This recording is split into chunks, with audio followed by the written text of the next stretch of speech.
السلام علیکم ورحمۃ اللہ وبرکاتہ رب اشرح لی صدری ویسر لی امری واحلل عقدۃ من لسانی یفقہوا قولی اعوذ باللہ من الشیطان الرجیم بسم اللہ الرحمن الرحیم۔ آج ہم حروف مستعلیہ کے بارے میں پڑھنے والے ہیں۔ پچھلے سبق میں ہم نے حروف تہجی کے بارے میں پڑھا تھا۔ الف سے لے کر یا تک سارے حروف 29 ہیں، ان کو حروف تہجی کہتے ہیں۔ جن میں سے 7 حروف ہمیشہ موٹے پڑھے جاتے ہیں، ان کو حروف مستعلیہ کہتے ہیں۔ مثال کے طور پر ایک پورا خاندان ہے۔ اب خاندان میں مختلف قسم کے لوگ ہوتے ہیں۔ خواتین اور مرد حضرات میں کچھ لوگ صحت مند ہوتے ہیں، کچھ موٹے ہوتے ہیں، کچھ لوگ کمزور اور دبلے پتلے ہوتے ہیں، کچھ لوگ درمیانی ہوتے ہیں، سمارٹ سے نہ موٹے ہوتے ہیں نہ پتلے ہوتے ہیں۔ حروف تہجی کی مثال بھی اسی طرح سمجھیں۔ حروف تہجی بھی پورا ایک خاندان ہے۔ اس میں موٹے حروف بھی ہوتے ہیں، باریک حروف بھی ہوتے ہیں۔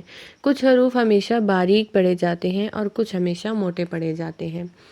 حروف مستعلیہ وہ حروف ہیں جن کو ہمیشہ موٹا پڑھتے ہیں، اور یہ 7 حروف ہیں۔ جیسے کہ ہم نے حروف تہجی کی پریکٹس کے ساتھ ساتھ ہی پڑھا تھا کہ کون کون سا حرف موٹا پڑھنا ہے، لیکن میں نے سوچا کہ میں اس کے اوپر ایک الگ سے ہی لیسن بنا دیتی ہوں تاکہ آپ لوگوں کا کنسیپٹ اور مزید کلیئر ہو جائے۔ تو سب سے پہلے ہم دیکھتے ہیں خا کو۔ خا ہم نے دیکھا تھا کہ اس کو موٹا پڑھتے ہیں، اور موٹا کرنے کے لیے ہم نے زبان کی جڑ کو اوپر کی طرف اٹھانا ہے اور آواز کو منہ کے اندر ہی رکھنا ہے۔ اسی طرح صاد، اور ساتھ ہی ساتھ ان کے مخرج کا بھی خیال رکھنا ہے۔ ضاد، طا، وا، غین، قاف، غین، قاف۔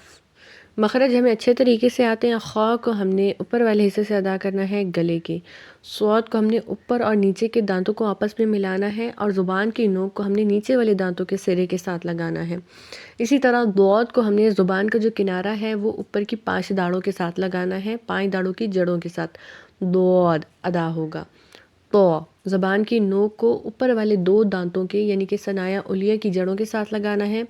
وا، زبان کی نوک کو اوپر والے 2 دانتوں کے سرے سے لگانا ہے، یعنی کہ ثنایا علیہ کے سرے سے لگانا ہے۔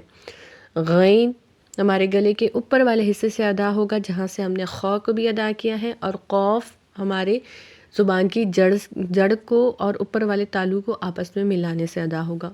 قاف، قاف۔ اب ان حروف کو آسانی سے یاد کرنے کے لیے ایک مجموعہ بنایا گیا ہے جو میں آپ کو بتاتی ہوں۔ تو آپ نے یہ مجموعہ یاد کر لینا ہے، اسی کے بعد آپ کو یہ بہت ہی آسانی سے یاد ہو جائیں گے۔ یہ مجموعہ ہے خص، ضغط، قیز، خص، ضغط، قیز، خا، صاد، ضاد، غین، طا، قاف، وا۔ اس طرح سے یہ لیٹرز آپ کو ایزیلی یاد ہو جائیں گے۔ تو آج کا لیسن اتنا ہی تھا۔ حروف مستعلیہ کا جو چیپٹر ہے ہمارا کمپلیٹ ہو گیا ہے الحمدللہ۔